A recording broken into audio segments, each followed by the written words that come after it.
여러분 환영합니다. 복잡한 자료를 아주 명확하게 싹 다 쪼개서 이해하기 쉽게 만들어드리는 여러분의 멘토 블랙스톤 H입니다. 자, 오늘 스터디 세션에서는요. 투자자들의 진짜 무덤이라고 불리는 곳이죠. 이른바 가치평가의 버뮤다 삼각지대를 낱낱이 파헤쳐볼 겁니다. 그리고 오늘 이 흥미진진한 여정에는 아주 날카로운 질문들을 던져줄 스튜던트 S가 함께합니다. 인사해볼까요? 안녕하세요. 저는 솔직히 숫자는 절대 거짓말을 하지 않는다고 굳게 믿었던 스튜던트였습니다. 그런데 오늘 주제가 무려 버뮤다 삼각지대 하니까 벌써부터 제가 알던 그 단단한 논리들이 다 사라질 것 같은 기분이 드네요. 하하, 아주 정확한 예감이에요. 자, 그럼 본격적으로 들어가 볼까요? 이 완벽해 보이는 숫자의 세계에 도대체 어떤 함정들이 숨어 있는지 지금부터 직관적으로 확인해 보겠습니다. 화면에 보이는 게 오늘 우리가 싹 다 부숴볼 내용들입니다. 가치평가의 버뮤다 삼각지대라는 큰 그림부터 그리고요. 가격과 가치의 차이, 그리고 편견, 불확실성, 복잡성이라는 세 가지 포인트를 차례대로 정복해 볼게요. 마지막엔 생존 요약까지 든든하게 챙겨드릴 테니까요. 길 잃지 마시고 잘 따라오세요. 파트 1과 2, 버뮤다 삼각지대, 그리고 가격과 가치의 차이네요. 네, 맞습니다. 가장 뼈대가 되는 근본적인 차이부터 바로 짚고 넘어가죠. 사실 저는 가치평가라고 하면 그냥 엑셀에 숫자 쫙 넣으면 정답이 딱 떨어지는 그런 완벽한 수학인 줄 알았거든요. 그게 진짜 흔하게들 하시는 착각이에요. 자, 화면의 흐름도를 한번 보세요. 가격, 즉 프라이스와 내재 가치인 밸류를 결정하는 요소가 어떻게 다른지가 딱 보이죠? 스튜던트와 가치 투자자는 도대체 어떤 차이가 있을까요? 오른쪽을 보니까 트레이더는 철저하게 시장의 수요와 공급, 그리고 분위기나 모멘텀 같은 걸 보고 가격을 쫓아가는 것 같아요. 반면에 왼쪽의 가치 투자자는 기존 자산의 현금 흐름이나 성장률 같은 진짜 펀더멘털을 파고들어서 내재 가치를 찾으려고 하네요. 와우, 완벽합니다.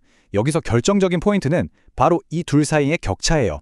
내재 가치를 진짜 믿는 사람이라면 트레이더들이 도대체 어떻게 가격을 세팅하는지 이해해야 가치 평가를 훨씬 더 잘할 수 있거든요.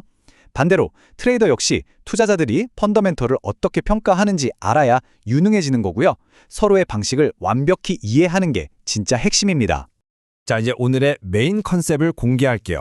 바로 가치평가의 버뮤다 삼각지대입니다. 아, 그 배란 비행기가 흔적도 없이 쑥 사라진다는 대서양의 삼각지대요? 그럼 가치평가에서 사라지는 건 대체 뭔가요? 설마 우리의 피 같은 투자금인가요? 투자금도 당연히 공중분해될 수 있지만요. 더 정확히 말하면 애널리스트와 투자자들의 분별력이 흔적도 없이 사라집니다. 편견, 불확실성, 그리고 복잡성. 이 세 개의 뾰족한 꼭지점 앞에서는 우리의 이성적인 논리나 객관성이 길을 잃고 마는 거죠. 아무리 강력한 도구랑 엄청난 데이터를 들이부어도 결국 가치평가의 질이 뚝 떨어지는 이유가 바로 여기에 있어요. 첫 번째 꼭지점, 편견이네요. 바이어스. 맞아요. 그토록 객관적이어야 할 재무 모델에 도대체 어떻게 우리 주관이 스멀스멀 스며드는지 한번 파헤쳐보죠. 멘토님, 아무리 그래도 하드 데이터랑 진짜 숫자들만 쫙 다루는 재무 모델인데 거기에 어떻게 개인적인 감정이 낄 수가 있는 거죠? 가치평가는 완벽하게 객관적인 과학 아니에요? 제 대답은 완전 단호하게 아니옵니다. 이상주의자분들은 그렇게 믿고 싶겠지만 진정한 가치를 찾아내는 완벽히 객관적인 분석이라는 건 아예 존재하질 않아요. 왜냐고요? 아무리 복잡한 정량적 기법이나 모델을 쓴다고 해도 결국 그 모델에 넣는 입력 변수는 우리 사람이 결정하잖아요? 거기엔 항상 주관적인 판단이 팍팍 개입될 여지가 넘쳐나거든요. 결국 최종 가치는 우리가 처음부터 갖고 있던 편견에 의해서 심각하게 왜곡되고 맙니다.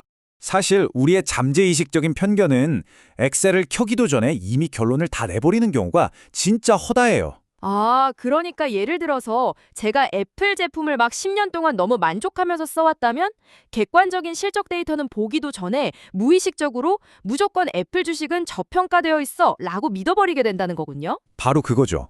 반대의 경우도 똑같습니다. 테슬라를 평가한다고 한번 생각해 볼게요. 만약 일론 머스크라는 CEO 자체에 대해서 개인적으로 엄청난 비호감을 가지고 있는 투자자라면요. 테슬라의 진짜 가치랑 머스크에 대한 감정을 분리해내는 게 사실상 불가능합니다. 자기도 모르는 사이에 성장률이나 이익률 같은 변수를 엄청 보수적으로 후려쳐서 잡고는 결국 거봐 테슬라는 고평가야 라는 결론을 억지로 도출하게 만들어버리죠. 와, 진짜 그럴싸하네요. 근데 우리 같은 일반 개인 투자자야 그렇다 치더라도 월스트리트의 진짜 찐 전문가들은 좀 다르지 않나요? 그 사람들은 완전 냉철하고 이성적일 것 같은데. 슬프지만 전혀 아닙니다. 그 대단한 전문가들 역시 이 함정을 절대 피하지 못해요. 오히려 구조적으로 기관의 편향성이라는 더 거대한 틀에 갇혀 있거든요. 주식 애널리스트 보고서 한번 쫙 보세요. 매도 추천은 가뭄에 콩나듯하고 매수 추천이 압도적으로 많잖아요. 그 기업의 핵심 정보를 계속 얻어내야 하거나 아니면 그 주식을 이미 왕창 들고 있는 펀드 매니저들의 눈치를 봐야 하니까요. 투자 은행들도 마찬가지예요. M&A를 어떻게든 성사시켜서 막대한 수수료를 챙겨야 하니까 타겟 기업의 가치를 엄청 높게 부풀리는 편향을 아주 자연스럽게 보이죠. 그래서 우리는 이런 남의 가치 평가 결과를 볼 때 항상 이 편향성을 의심하는 회의적인 관점을 딱 장착해야만 합니다. 두 번째 꼭지점, 바로 불확실성이네요. 네, 특성이지 오류가 아니다. 이 문장의 진짜 뜻하는 바가 뭔지 바로 살펴볼게요. 멘토님, 보통 불확실성이라고 하면 그냥 우리가 아는 정보가 좀 부족해서 생기는 문제잖아요. 그럼 그냥 밤새워서 더 꼼꼼히 리서치하고 데이터 긁어 모으면 다 해결되는 거 아닌가요? 다들 그렇게 생각하시는데 그게 진짜 큰 착각이에요. 불확실성은 가치평가 시스템에 무슨 고쳐야 할 오류 같은 게 아닙니다. 그냥 피할 수 없는 특성 그 자체예요. 왜냐하면 가치평가라는 건 필연적으로 기업과 경제에 예측할 수 없는 미래에 대한 가정에 들어갈 수밖에 없잖아요. 아직 오지도 않은 미래에 대해서 절대적인 확실성을 요구한다는 것 자체가 완전 비현실적인 거죠. 아하, 그럼 이미 탄탄하게 자리 잡은 대기업이든 이제 막 굴러가기 시작한 신생 스타트업이든 그 불확실성의 크기는 다 똑같은 건가요? 아니요. 그건 기업이 지금 어느 단계에 있느냐에 따라 완전 천차만별이죠. 당연히 안정적으로 굴러가는 튼튼한 대기업을 평가하는 게 이제 막 튀어오르는 신흥시장의 스타트업을 평가하는 것보다 훨씬 수월해요. 그래서 가끔 아주 훌륭한 애널리스트조차도 이 불확실성이 너무 쫄려서 신생기업 평가는 아예 피하기도 하는데요. 사실 역으로 생각해보면 불확실성이 극도로 높을 때 제대로 된 평가를 해내기만 하면 거기서 얻는 보상도 어마어마하게 크다는 걸 꼭 기억하셔야 해요. 그리고 절대 잊으면 안 되는 또 하나의 거대한 불확실성이 있습니다.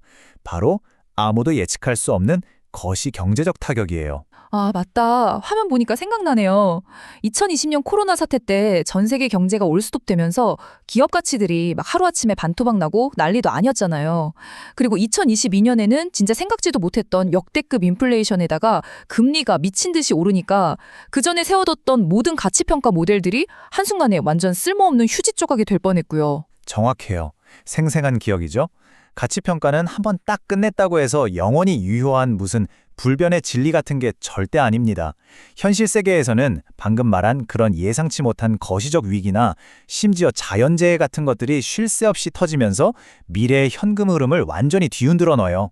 끊임없이 변한다는 것, 오직 그것만이 가치평가의 유일한 상수인 거죠.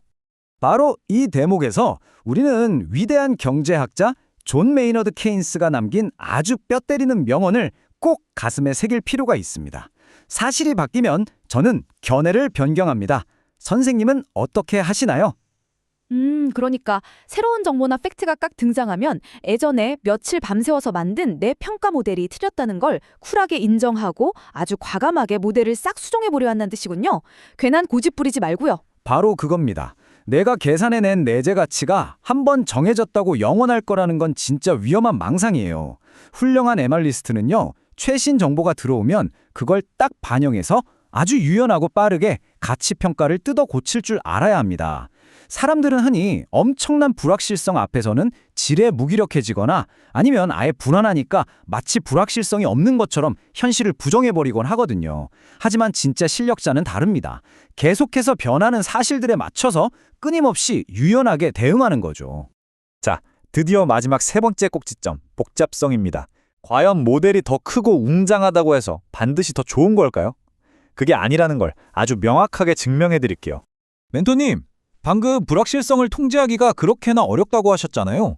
그럼 차라리 처음부터 아주 스케일이 크고 엄청나게 디테일한 모델을 짠 다음에 거기다가 수백 개의 변수들을 아주 촘촘하게 다 입력해버리면 방어할 수 있지 않을까요? 무조건 더 크고 복잡한 모델이 더 든든하고 나은 결과를 가져다 주는 거 아닌가요? 제 대답은 이번에도 아주 단호하게 절대 아니답니다. 네? 왜요? 고려하는 변수가 많아지면 많아질수록 당연히 실제 현실에 더 가까워지는 거 아니에요? 빈틈도 꽉꽉 메워지고요. 다들 그렇게 착각하시는데요. 지나치게 복잡한 모델은요, 오히려 우리 눈을 가려버리는 거대한 블랙박스가 되어버립니다. 한번 생각해보세요. 입력해야 할 변수가 늘어난다? 그 말은 곧 내가 그 수많은 변수의 수치를 잘못 예측해서 에러가 날 오류의 가능성도 기하급수적으로 폭발한다는 뜻이거든요. 그래놓고 나중에 예측이 빗나가면 애널리스트들은 꼭 이렇게 변명합니다. 이건 제 분석이 틀린 게 아니라요. 이 모델 자체의 한계 때문입니다. 본인의 책임을 그 화려한 복잡성이라는 장막 뒤에 쏙 숨겨버리는 거죠. 그래서 우리는 가치평가를 할 때 이 핵심 철칙 하나를 무조건 가슴에 팍 새겨야 합니다. 바로 절약의 원칙이에요. 스튜던트 S. 화면에 엄청 큼직하게 써 있네요.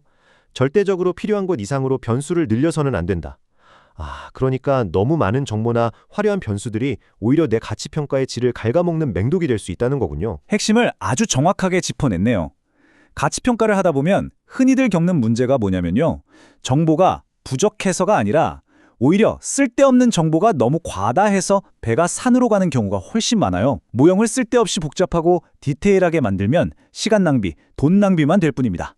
가치평가를 이끌어가는 진짜 주체는 엑셀 수식이 아니라 바로 나 자신이라는 걸 절대 잊지 마세요. 진짜 중요한 핵심 정보랑 쓸데없는 노이즈를 딱 분별해내는 직관.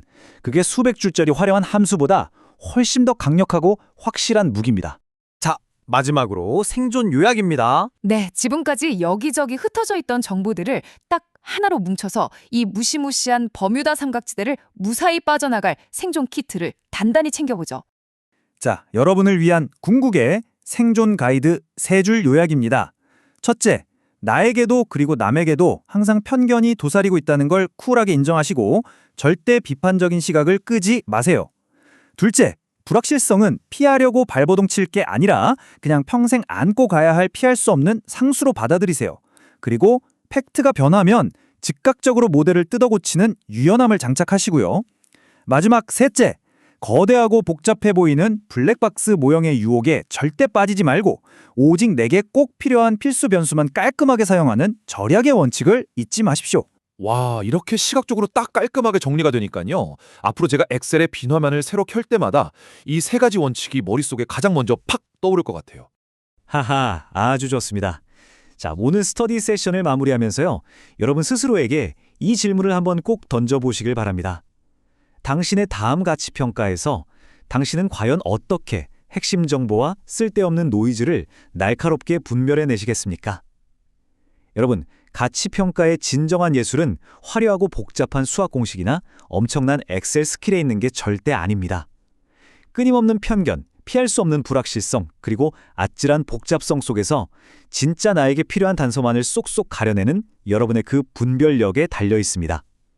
오늘 우리가 함께 나눈 이 이야기들이 여러분의 그 분별력을 아주 날카롭게 벼려주는 훌륭한 숫돌이 되었기를 진심으로 바랍니다. 지금까지 복잡한 지식을 가장 명료하게 시각화해드리는 멘토 블랙스톤 H, 그리고 언제나 핵심을 딱딱 짚어준 스튜던트 S였습니다. 저희는 다음 시간에도 여러분의 잠든 통찰력을 번쩍 깨워줄 날카롭고 흥미로운 설명으로 다시 돌아오겠습니다. 감사합니다.